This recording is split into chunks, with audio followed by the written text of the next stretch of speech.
Hello everyone, my name is Tuan. I am 32 years old and I come from a small rural village in Vietnam. Today, I want to take you somewhere very different from the Vietnam that many tourists see. I don't want to show you expensive hotels, I don't want to show you luxury restaurants, and I don't want to show you famous tourist attractions. Instead, I want to take you home, to my family's small countryside life. And today, I want to introduce you to some very special members of my family. They don't speak. They don't have jobs, they don't use smartphones, but they are an important part of our daily life. They are our animals. We have pigs, chickens, ducks, a dog, and one animal that many people in other countries may not know very well, the buffalo. For many Vietnamese families in the countryside, animals are not simply animals. They are part of our work, part of our food, part of our income, and sometimes they are part of our memories. So let me show you what life with these animals is really like. The pigs. Let's start with the pigs. In my family, raising pigs is not just about having animals around the house. For many rural families in Vietnam, pigs can be an important source of income. When we raise a pig, we have to take care of it every single day. We have to give it food. We have to make sure it has clean water. We have to clean the pig area. And we have to pay attention when the weather changes. Pigs may look simple from the outside. They eat, they sleep, they walk around. But raising them takes a lot of work. When I was younger, I remember seeing my family taking care of animals almost every day. There were no days off. Even when the weather was hot, someone still had to feed them. When it rained, someone still had to clean and take care of them. When everyone was tired, the animals still needed us. That's one thing that living in the countryside taught me. Animals depend on you. You cannot simply decide one day that you don't feel like taking care of them. They are hungry whether you are tired or not. They need water whether you are busy or not. So taking care of animals teaches you responsibility. And sometimes, when I look at the pigs today, I remember my childhood. I remember my parents working hard. I remember how important every little source of income was to our family.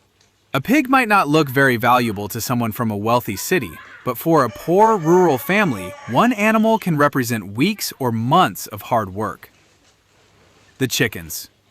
Now let's talk about the chickens. Chickens are probably some of the most common animals you will see around Vietnamese countryside homes. They are almost everywhere. You can hear them early in the morning. Sometimes, before the sun comes up, the rooster is already awake. And once the rooster starts crowing, the whole neighborhood seems to know that a new day has begun. For me, the sound of chickens is part of the sound of home. It reminds me of the countryside, it reminds me of childhood, and it reminds me that life here moves at a different pace. Our chickens spend much of their time walking around the yard. They search for food, they scratch the ground, they run around when they are frightened, and sometimes they seem to have their own little personalities. One chicken may be brave, another may always stay close to the others. And sometimes there is one chicken that seems to think it owns the entire yard.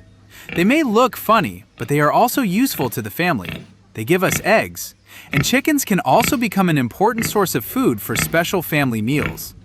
In Vietnam, a home-cooked meal can be very simple: rice, vegetables, eggs, chicken, maybe some fish. But when the whole family sits around the table together, that simple meal can feel like a feast. For me, that is something special about countryside life. We don't always need expensive food. Sometimes the best meal is the food that comes from your own yard, prepared by your own family. The ducks. And then we have the ducks. If you have never lived in rural Vietnam, you might not understand how funny ducks can be. They are noisy, they are curious, and they seem to be constantly looking for something to eat. When a group of ducks starts moving together, they almost look like a little parade. One goes left, another goes right, then suddenly the whole group changes direction, and somehow they all follow each other. Ducks are also closely connected to the countryside environment. Vietnam has many rivers, ponds, rice fields, and wet areas. So ducks can fit naturally into rural life.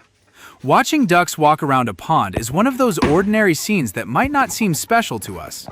But if you come from a big city, you might find it surprisingly beautiful. There is no traffic, no skyscrapers, no loud advertisements, just water, trees, fields, birds, and ducks making noise near the pond.